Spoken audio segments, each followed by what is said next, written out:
ইরানের সঙ্গে নতুন করে সংঘাতে জড়ানো থেকে ইসরায়েলকে বিরত থাকার বার্তা দিয়েছেন মার্কিন প্রেসিডেন্ট ডোনাল্ড ট্রাম্প।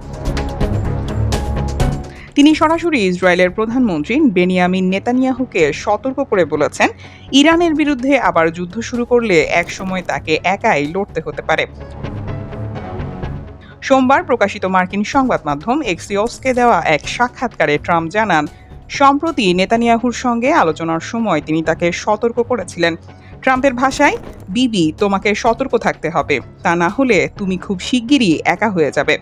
ট্রাম্পের এই মন্তব্য এমন এক সময়ে এলো যখন কয়েকদিনের উত্তেজনাপূর্ণ পাল্টাপাল্টি হামলার পর ইরান ও ইসরায়েল উভয়েই সামরিক পদক্ষেপ স্থগিতের ঘোষণা দিয়েছে। ইসরায়েলি প্রধানমন্ত্রী বেনিয়ামিন নেতানিয়াহু বলেছেন, পরিস্থিতি এখন নিয়ন্ত্রণে রয়েছে।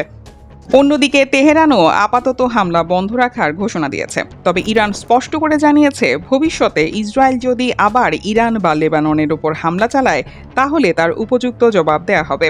ইরানের শীর্ষ সামরিক কমান্ড খাতাম আল আনবিয়া কেন্দ্রীয় সদর দফতরের এক বিবৃতিতে বলা হয়, যুদ্ধবিরতির এই অবস্থাকে দুর্বলতা হিসেবে দেখার সুযোগ নেই। ইরানের বিরুদ্ধে নতুন কোনো আগ্রাসন হলে তাৎক্ষণিক প্রতিক্রিয়া জানানো হবে।